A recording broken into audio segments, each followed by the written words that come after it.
The sun machine is coming down. We're going to have a party, Luke Moore.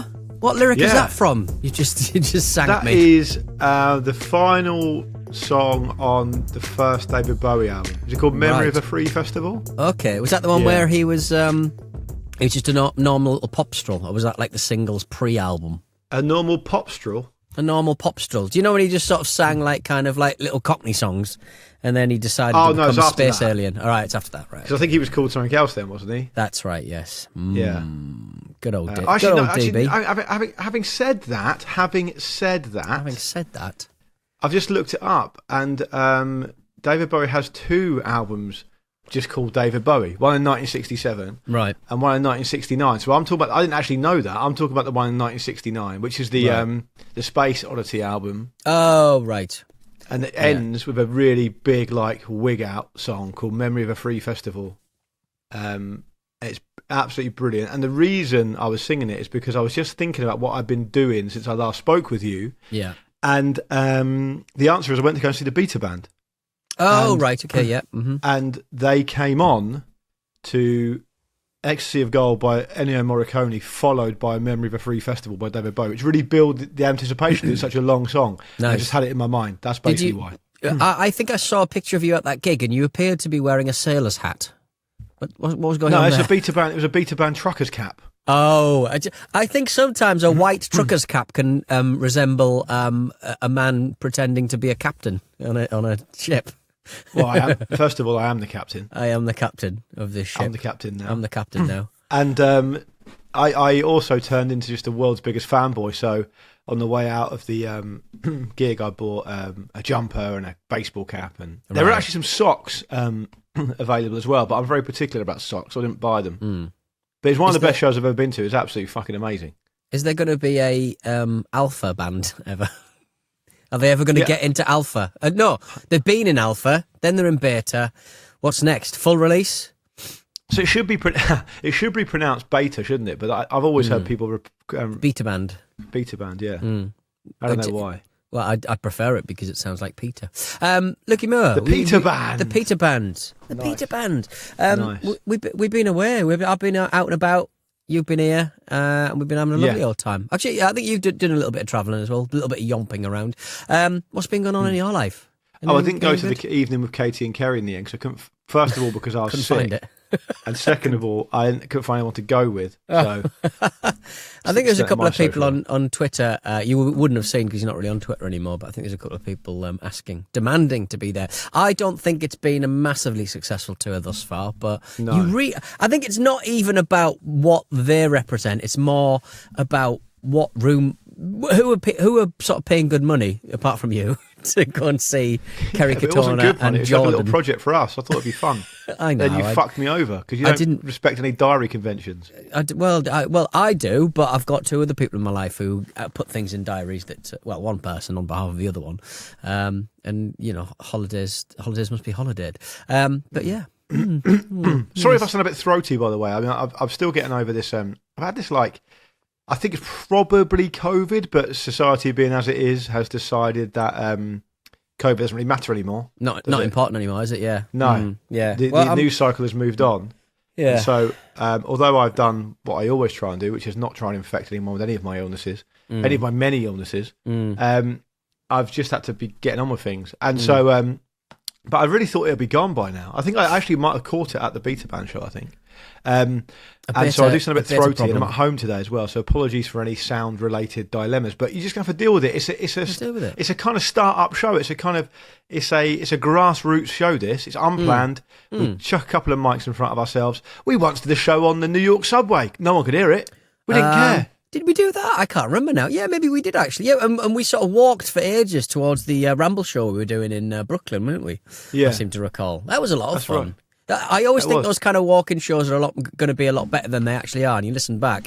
I was listening back to one on the Abroad Japan podcast from about 5 years ago, and never as good as you think because people are just distracted. They're not professionals. God damn it!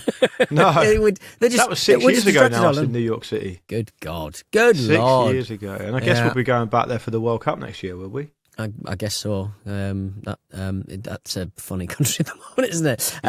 What was I going to say? So I was in my doctor's surgery quite recently, and I've sort of got to the bottom of my lung problems. Oh, that good. We spoke about. Is it lung worm? Can I guess before you tell me what it is? Yeah, go on, yeah. Okay. So is it... I do eat a lot of raw meat. I do eat a lot of... Yeah, is it like kind of lung worms, like some kind of... Or is it some kind of like X-Files type growth in your body? Right, too much nitrogen in my body. Yeah. Well, kind of, actually. Kind of a little bit of a growth in my body. I had me scans. Basically, I haven't been able to breathe all summer, which has been... It's less of a hot girl summer. That's an exaggeration. It's annoying when you can't breathe. It's been a hot girl summer, a hot peak summer, peak can't breathe summer, and so a couple of things. My asthma's fucked. My white blood cell count's all over the place, so my asthma's fucked. Got to get a different asthma med thing. So I've got a new inhaler. My first new different asthma thing product since 12 years old. So turns out in 20 odd, clearly more than 20 odd years, things have kind of come on a little bit, nearly 30 years. Technology has come on. There are different ways of treating asthma now, and I'm on the new stuff, and it's a little bit better. I'm feeling a little bit better, feeling like I can breathe a bit more. Is it the good shit? It's the good shit. It's the pink shit. It's the sort of shit that's so strong makes your tongue hurt. Oh, nice. That's lovely stuff. That's how you like your poke bowls. Exactly, yeah. It's a real spicy meatball. And he said also it's probably a bit of dysfunctional breathing. I was like, right. Oh, he's turning it back on you.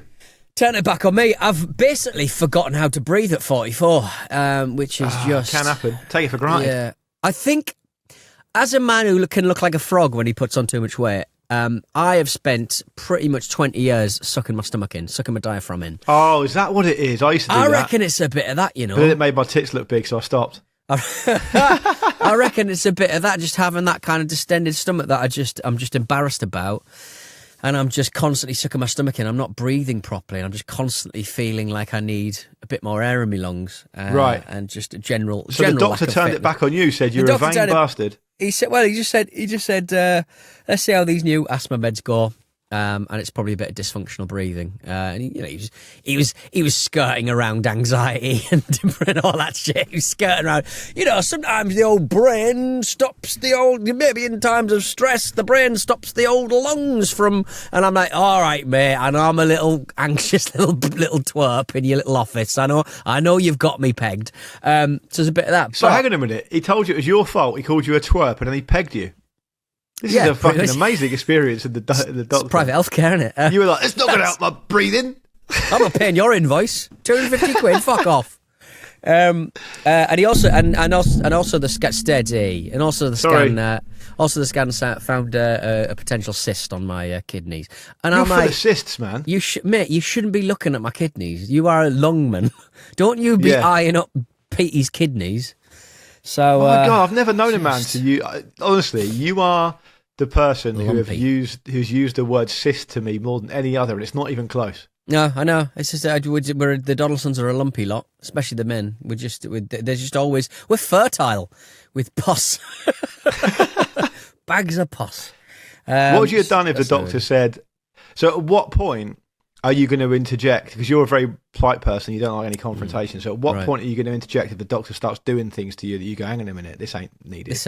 Well, that's maybe why he mentioned the cyst on my kidneys. He said you could go for an ultrasound, or I could get the old finger up there down your pee-pee hole, and let's find out what's going on. I've got to go for an ultrasound. I've got to go for I've got to have a full bladder. That's made me anxious. Yeah. I've got to walk around. I can't go for a pee. And then what if they're late doing the ultrasound and I've got a bladder full of piss? It's not nightmare. Ideal. Absolute I think nightmare. some of the times they just make things up just to get their day to go a bit quicker. Should we tell this one? So he can only come in if he really needs a piss. And it's got to be Ribena. He's got to have drank the whole day's worth of Ribena. So, terrible. I was really trying to think of a pun of a person you could be that incorporates the word cyst, so that I could also use that for this episode title today, and I haven't been listening to much you've been saying over the last few minutes because I was just trying to think of that, and I can't think of a single one. No, cystic. It needs to be some kind of name, and then we'll get bombarded on Twitter and everything with loads of suggestions after this because that's how it works. But I can't think of one right now. Speaking of being bombarded, by the way, I'm pleased you got to the bottom of your health problems. It doesn't sound you've got right to the bottom of it because you've still got to do ultrasounds and stuff like that. Have you? So I've still got to learn how to breathe again. Got to go for breathing physio, I think. Oh, you really haven't physio for like breathing exercises and stuff? Yeah, I think it's all just breathe from your stomach, which I'm trying to do, but it's just like. It looks horrible. What have I told you since day one? I've told you since day one you should go swimming. Breathe. Just go swim. Yeah, I know, but like again, I can't swim properly. I try, like I do a few lengths, and I'm like, I can't get the rhythm of the breathing sort of thing. I can do like backstroke and stuff. That's fine, but you also need to know where you're going. Yeah, I do like swimming. I do like having a potter around in the pool, but it's not. Do you think the people when they go swimming, they don't always swim the laps or the lengths? They just muck about. I think they do just muck about, yeah. And I was like, I do feel my asthma did feel better on holiday, and then I've come back and it's kind of got worse. And it's probably a mixture of I was having at least 2 cans a day, so that relaxes the bronchial tubes, isn't it? Like when you're relaxed, you were on the piss with Vish last week, weren't you? Yeah, I came back from holiday. Vistic fibrosis. Vistic fibrosis. He just ate crisps and didn't go and get any food, which was stupid of us. How long were you in there for? I was in my house and in bed at like 8:30, so it wasn't too bad. But hang on a minute though. You left the office to go to the pub about midday. That's a lovely session. It was a lovely set. We finished about 6, I think. That was we didn't mean to do that. Yes. Yes, I was. Yeah. And then I remembered that I'd left my car at the station. And then I was like, and there was a little yellow thing. So I walked up the hill with a little yellow naughty rich man's parking, as they call it. And I walked up the hill with that under my arm. So it was just a great end to a great day. Fish kept texting me, asking me to come to the pub, but I couldn't. I say couldn't. I didn't want to. Didn't want to. Did you go Lord of the Land in the end? We did. Very nice pub. Met a Norwegian lady who was meeting her friend. That's all I've got. That's all I've got on the Norwegian lady. But it's a bit galling to start your session at 12. Yeah. Have the lunchtime crowd, and then they disappear, and you're still there, and then it starts getting busy again about 4, and you're like, "What's going on, guys? Come on, this is our fiefdom. Let us enjoy the space." A few of the good drinkers I know, they don't like the old evening sessions. Right, yeah. Because it's like amateur hour, isn't it? There's a lot of... But the table behind us, there was some fucking voices, man. There was some fucking, like, really... I know it's Fitzrovia, but fucking hell. Those voices. But that's Guy Ritchie's pub, isn't it? It's Guy Ritchie's pub, yeah. And he's got a little fella walking around, hasn't he? Little Irish fella going, telling people... Just being part of the sort of well, I think the idea behind the pub itself is that it's supposed to be like a kind of traditional old pub. So they've just got quite a lot of staff and people cutting about, and I think they might even make their own beer, maybe. Because it is quite apparent around that part of London that it's all like chain pubs and. Yeah, I know it's difficult to run a pub in London now. I get that it's expensive, so I'm not criticising anyone, but that does seem like the last proper pub in that part of town. Yeah, which kind of makes sense. I mean, it's sad in a way because if you're Guy Ritchie, presumably you're absolutely minted, so you can afford the rents and everything. Maybe even owns the building. I don't know, but it seems to be quite difficult for people to do pubs now, doesn't it? The margins are very thin. The only way you can do it is just having a lot of different places and running it like a McDonald's or Wetherspoon, isn't it? And just sell beer very close to going off. There's in Japan there's a chain called The Hub, which is a British pub. It's a pastiche of a British pub, and there are I think there are 200 in Japan, and they're all like sort of around cities and train stations and metro stations and stuff like that. And it's supposed to be just like a British pub, except like they haven't really got the handle. They sort of seem to think that the Great British pub snack is they just get dried spaghetti and just throw it in hot oil and stick it in a pint glass, and then that's your snack. What? Like a sort of salty spaghetti that you've thrown in oil. How have they even come up with that idea? I don't know. I don't know. They're kind of these rigid, sort of, like sort of salty bits of spaghetti that they sell, and the glasses are like really, like we have like normal thickness glasses. These glasses are like really, really thick. Like you could really. There's clearly not that many glassings happening in Japan. But Andy from that's good. Andy from VGC, the video game podcast I look after. He's gonna try and do all like 200 licensed premises in the hub network around Japan. He reckons he could do it in 2 weeks, but it was like that. Remember there was that man about probably about 6 months ago, maybe a year ago, who was doing 2,000 pints in 200 days challenge. Fucking hell. Yeah. What? Do you remember? He was. It started off as this thing that everyone was talking about, and then by the end it was like, oh, this guy's just a raging alcoholic. Yeah. It got a bit grim by the end. There's other people who've done like every Weatherspoons in the UK, which is absolutely fine. So I said, Andy, you're not gonna get a sponsor, but I reckon because because sponsors don't like irresponsible drinking. But I think it's doable. I think you need to take a month though. But the problem is you just have to spend all your time in kind of very similar looking pubs, I suppose. It's the place where you watch soccer at like 3 a.m. I'll tell you what, everything's a project these days, isn't it? Everything's like seems to be like content creation, and then I can imagine the bloke going to his wife being like, oh, I've got this idea I'm going to do for my next project. It's 2,000 pints in 200 days. It's a piss take. Oh yeah, I mean that man didn't have a wife or a family, or to be honest, much to live for. One would suggest the way that he was carrying on. That's a shame. Did he have a lung problem? Maybe it does relax you out. I was averaging a couple of cocktails a day, at least on holiday. Absolutely fine. How was your holiday? Did you see any bigger boys? My daughter is in the stage where she's obsessed with Mum, and I may as well just be a stranger. Doesn't not asked about me, but she will gravitate to bigger, handsomer, larger, muscular dads in the pool. So she'll just mainly spend a lot of time with them, calling them daddy. It's that is sad. I'm sorry. Yeah, it is really sad. Yeah, it's really upsetting. But we were hanging. I think I said on the WhatsApp we were hanging out with Graham Souness's daughter. Oh yeah, and her. So the last time you went on holiday, you were hanging out with Brian McFadden. And she gravitated to Brian McFadden. Brian McFadden was daddy. Now this daddy is Archie Hamilton, a house music DJ. Lovely, absolutely lovely bloke. But he's big, muscular, and my daughter's new daddy. It seems. Wow. So, but I tell you what, it's just a phase, mate. I'm telling you. I know. Everything's a phase. But halfway through the holiday, he just got on a flight, went to Ibiza, DJ'd for all night, and then came back again. And I'm like, what? Now that is a life. What a life. Family holiday.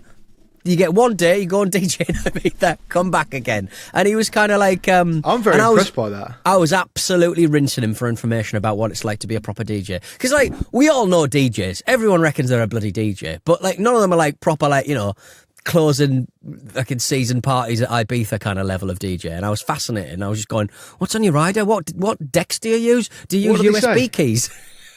He said bottle of tequila, bottle of water. He's fine with it. And I said, do you ever DJ in China? He's like, going, not really. It's not really. So basically, your daughter's calling him daddy because you're spending your time calling him daddy, basically. Yeah, pretty much, yeah. Fascinating. Because I've interviewed people before, but I've never really spent that much time with an actual DJ who does stuff. And I'm like, oh, it's absolutely fascinating. So yeah. What's he doing? Is he just plugging a USB stick in and then he's done, is he? Well, I think you do it through your laptop these days, don't you? I guess I don't know, USB stick. I think it might be USB. I don't know. In another world, you could have been a successful DJ, I reckon. Yeah, well, it's just because you love the party lifestyle. You love the hours. I love the hours. I love the nighttime economy. There's only so many times you can play Let's Dance to Joy Division by the Wombats, though, before people start to find you out, I think. And you found out how many times that is exactly. I Found Out. Who did that song? I Found Out. They were from Leeds, the Pigeon Detectives. Yeah, they did. That was the bottom of the barrel, wasn't it? That was the bottom of the barrel. I had to go to Leeds once to fucking interview them. They were nice lads, but I shouldn't have had to go to Leeds. Speaking of that type of music, have you seen that there's talk of an In-Betweeners comeback? I did see that. Next Are year. they going to be... Is it going to be like a reset, like The Office spin-off, or is it going to be the lads are back? Well, I was thinking that there's no reason, in theory, as long as it's like strongly written and the premise is there, why they couldn't be complete weirdo In-Betweeners in their late 20s or whatever. Yeah, I mean, there's probably a massive... knowing full well what the TV environment is, and nobody really wants to spend any money anymore, I reckon they'll probably recast, because they're not going to do that. They're reforming all the original cast. Oh, so what? So they're going to... Oh, okay, right. So they're going to... So I guess what it would be, I mean, I'm guessing here, what it would be is for example, I suppose, Will is stuck in the job he hates. Simon's, divorcee now. I don't know, Neil's somehow really successful, and Jay is, I don't know, whatever. But they're in their kind of, I don't know, whatever the age they'd be now, maybe their early 30s or whatever. And it just carries on. I don't think, I mean, look, it sounds ostensibly like a shit idea, but I think if you think about it, it could work. But then the guys who did the In-Betweeners, they went and had that other show, didn't they? A football show, which didn't really do anything. Right, okay. Didn't they? It was called like The First Team or something like that. Oh, the people who wrote it went on to do it. Has anyone ever done anything football adjacent that's been successful? Do you know what I mean? Like football's Ted Lasso, I guess. Yeah, but that's very... Yeah, from massive, like, Hollywood outsider kind of successes, I suppose. Yeah, you're probably right. So the first... It's called... This thing was made by Damon Beasley and Ian Moss, called The First Team in 2020. And it only did one series and 6 episodes, but it didn't really do much. If you can't have success in COVID, what can you do? They've let everyone down there. But I had a good old chat about a project with Ian Morris once, about a boxing project. But nothing ever happened. But I suppose he's now... I guess they're both in a situation where, like, we've got this hit, let's just go back to doing it. How many series did the In-Betweeners do? It's 3 seasons and 2 films, isn't it? Right. I did a job once with James Buckley, and... they did White Gold, didn't they? Which the partner you have access to is in? Yes. 2 of them did that White Gold, didn't they, I think? Yeah. No, I mean, Damon Beasley wrote it, didn't he? And he's the guy from In-Betweeners. Right. Okay. Yeah. I believe. Yeah. She. Yeah. Sarah did do a scene or 2. Yeah. James Buckley. He is very sad man. Not sad as in like uninteresting. He just seems quite sad about life. I don't know why. He got really annoyed about that In-Betweeners reunion thing, didn't he?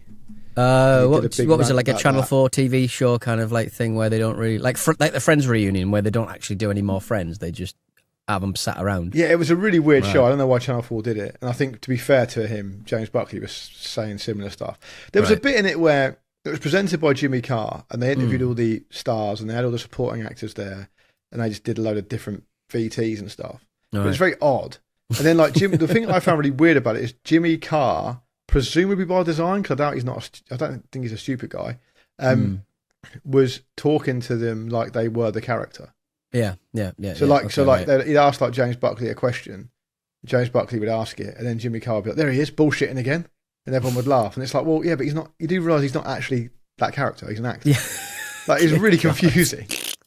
So who knows what's going to happen? Is that more difficult to do than the Riyadh Comedy Festival for old Jimmy Carr? Did Jimmy Carr do that as well? Yeah, I believe he did. Of course he did. I think it's been really funny how people have like been justifying it. And they're using... Do you know what's fucking brilliant? Is they're using the same justification that a load of people in our industry used when they went to the Middle East to work. Yeah. We're going to affect change. We're part of the change. Fuck off. Here's why you're going there, right? You're going there for money. You're going there because you can't get a job here. And it's easier to get a job there, and you go in there because you haven't got to pay tax, right? That's it. Yeah. That's the start and end of it, right? Yeah. You probably didn't fully expect to get a load of stick, and so now you're kind of scratching around for ideas. But like Anziz Ansari, Bill Burr, a couple other people have all said that thing. You know, this is how we broaden the conversation, guys. You know, I was just doing it for normal people, and we negotiated down the stuff we couldn't talk about. It's like, oh, fucking get over yourself. I'd have more respect for you if you just said, "I gave me $1 million." Yeah. Do you not for think 2 days' work? Yeah. Do you not think that It is quite funny because it's a real sort of like rogues gallery of stand-ups as well. It's not like we're not talking like the cream of, well, you are talking the cream of the crop, but it's like certain kinds of already quite bit problematic, couple of cancellations in there, a couple of people who probably should be on the sex offenders register, and then you've got like Bill Burr, who is kind of really taking everything on the chin. But is there a little bit of it that perhaps the acts themselves aren't very well advised, and also it's that slight, not really, we're probably, as kind of soccer fans, more kind of nailed into the, dialed into the objectionable side of things more than possibly the normal kind of American stand-up. Do you know what I mean? Like, there's a lot of unfamiliarity of like what the Arab states represent and what different ones are, and I think they're probably a little bit like, oh, I didn't realise it was going to be such a fucking shit show of emotion. Well, I think a lot of people have felt let down by Bill Burr, right? And I think I kind of understand that, because Bill Burr seems to be someone who calls out all the bullshit whenever he sees it, right? Yeah. So he goes on like Rogan and then calls him out for being a fucking idiot, and he'll go on. He doesn't. Well, I guess what I'm trying to say, he doesn't seem to care politically where he sits. Like, 'cause a lot of those guys, really successful comics in the US now, are basically MAGA adjacent, right? They're basically MAGA, aren't they? The big ones. And I think Burr is a bit different from that, because he's just like, he just calls out bullshit whenever he sees it. Well, he does the Fox, not the Fox News spots, but he does those kind of right wing podcasters who are dickheads. But he'll just go toe to toe and just tell them to fuck off. Yeah, I think that's what I think. I think he just sees everyone as just imposters, just the same, and hypocritical fucking dickheads and the rest of it. And then I suppose then, if that's your outlook, then maybe you do this out at the Riyadh Comedy Festival, because you're just like, well, what the fuck do I care, kind of thing. If I'm one of these people who doesn't care about anything, then why would I do it? I don't know if he's taken it on the chin. I think he's been a bit kind of precious about it. I don't think he's offered any justification, which maybe he doesn't feel like he needs to or he wants to, which is, I guess, is up to him. But it's been a very, very odd thing. Ooh, I found the Omar Jalili piece in The Guardian really strange. Did you read that? It's just like, just absolute. What I like about it is that Jalili is not getting anywhere near what everybody else is getting. You get your danger money, you get your kind of money that you wouldn't normally get if you're somebody like Bill Burr or Louis C.K. You get, you're cracking on for millions of dollars.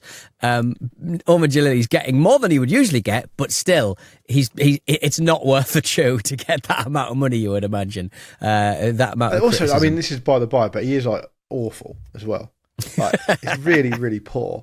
But his things, his Guardian defense of it seemed to be, I was cancelled for years and years after 9/11 because I'm from the Middle East, so I know much more about cancel culture than you. Okay, fine. And then all this stuff about how we can broaden the discussion and we can open it up and all the rest of it. And it's like, you're either like basically standard issue lying, or you are being taken for an absolute ride. Now, fair enough, you might be taken for a ride with a couple of £100,000 in your bin, and maybe you make that calculation. But I wish that like people who try to justify this stuff, because they obviously feel they need to justify it, right? If you were someone who genuinely does not care, right? Look at Gervais, right? Gervais, for example, he doesn't really explain or complain. He just gets on with it, right? Yeah. And he hasn't been cancelled for whatever reason, and he'll pipe up about some pretty objectionable stuff these days, but he just trundles on, right? The whole thing just trundles on. He doesn't stop to engage on that stuff. Look, fine. I guess that at that point, the universe decides whether the people like you or not, right? And we can have our own opinion on that.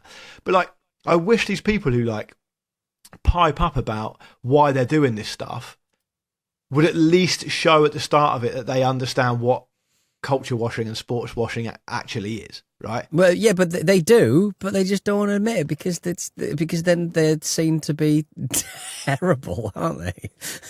Yeah, I mean, like, Pete Davidson's dad was killed in 9/11. Right.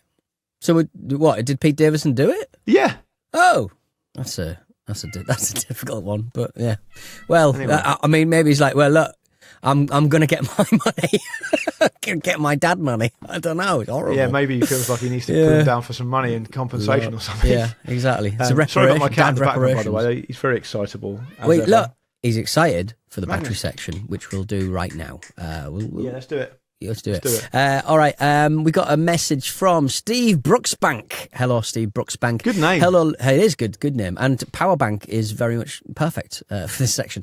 Hello, Luke and Pete. Long time listener saying second time email and all that good stuff. Not convinced this battery submission will get me into the Hall of Fame. Or why are you even emailing then, for crying out loud? Recently bought a guitar that came equipped with it, and after being on the lookout for a new battery for so long, this seems like my best shot. I present Earl Power. Power. When I told my friend I'd got a guitar, which I may or may not be able to play, his response was, "That's the most Pete Donaldson thing you've ever said."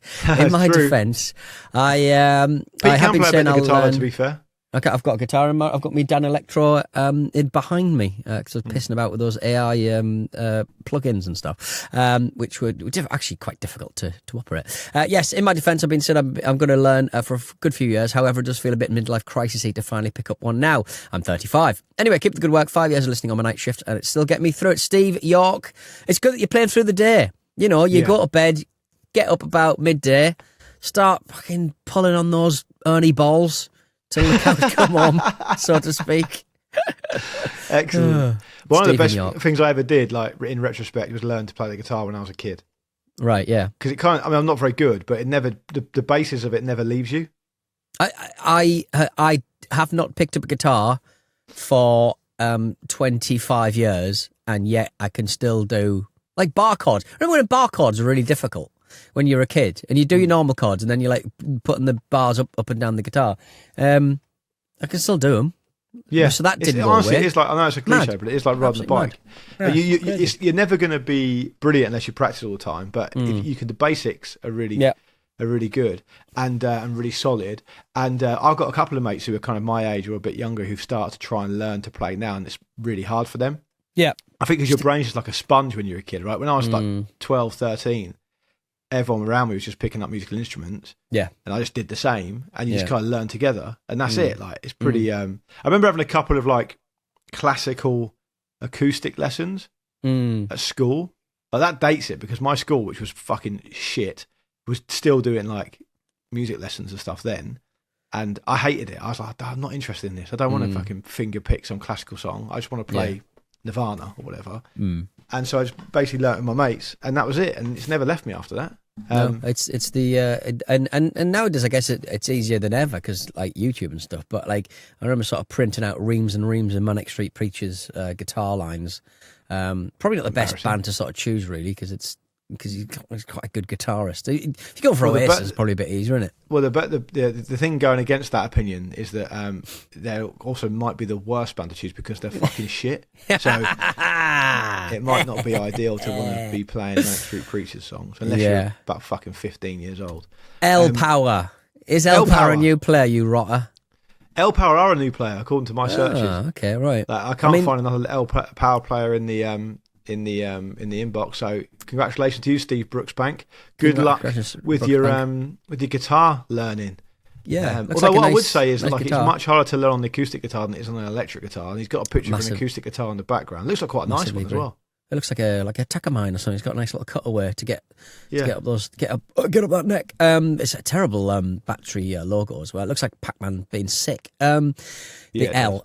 Jack has got in touch. Hello, chaps. Been listening since the very beginning of Like and Pete Summer, I presume. That's some kind of spell check. And until now, I've been too scared to submit a battery offering for you. After being subjected to many eye rolls for checking the air conditioning batteries in the Airbnb in Malaga that we're staying at, I present to you MIDI Max. I hope this attempt is not in vain. Love the show. All the best, Jack. MIDI-Max. I like it. I like the shiny sort of golden residue on the side of it. It's something else, but I feel like we've had MIDI Max before, you know. Yeah, we have, I'm afraid. Oh, sorry to break it to you, Jack, but MIDI Max, that's the 13th MIDI Max we've had. The first one came in all the way back in 2019. That's a shame. So unfortunately, you're not a new player, but thank you for sending in anyway, and thanks for letting us know that you've had a lovely holiday in Malaga. Indeed, right, okay. We have got is it Askell? I think it might be Askell. Right, during my third trip to Japan, after the long 13-hour flight, this is from Stephen, the first thing I did when checking into my hotel in Chiba, was to break open the remote control and look for batteries. Chiba is right next to, not Haneda, the other airport in Tokyo, and there's nothing there. It's a horrible place to have a hotel, but unlucky Stephen. Here I present before the battery judge a AAA battery named Axel Alkaline Battery 3. I'm almost certain that it's actually Askell Alkaline Battery 3. It is Askell, yeah. For my entry into the battery dining, potentially completing my bat trick. Hopefully it makes it in. If not, the vacation through Hokkaido is still long, with many Airbnb remotes yet to plunder. I guess if you are going to Hokkaido, probably makes sense to be in Chiba for a night. But yeah, Askell, number 3, Alkaline Battery. Is it a new player? I'm fairly certain we've seen these before. Yeah, so we have seen them before. This is the 5th time we've had them submitted. They appear to be very prominent in Japan. Yes. At least 3 of the 5 submissions have been from somewhere in Japan. Someone here from Osaka who sent them in. Someone here from, just says from Japan, doesn't say where specifically. So Askell Alkaline appear to be very popular in Japan. Stephen, you're the 5th person to send them in. It's not a new player, but lovely to see them. They're still relatively rare, given we've been doing this feature for all these years. Yeah, Askell sell kind of like nice. 5 times. Askell seem to sell, they're like an office depot kind of thing. They sell like rubber bands and glue sticks and tape. Right, okay, and makes sense. For each kind of little it's actually a Scandinavian designed battery, but forged and made in Japan, possibly China. But like, I like the fact that the number 3 battery is, number 3 battery is the AA. AAA is number 4. The other 2 sizes, like 1 and 2, is getting larger and larger as you go down. It's a lovely, simple design sort of style, and I'm into it. So thank you for showing us it, Stephen. But unfortunately, it's not a new player. And that is the end of the Luke and Pete show. Look after yourselves. We'll be back on Monday for more of this. Let us know what you've been doing and hope to do with your weekend. hello@lukeandpeteshow.com is the way to get in touch, and that's where you can send your batteries as well. Fare thee well. See you later, Lukey Moore. See ya.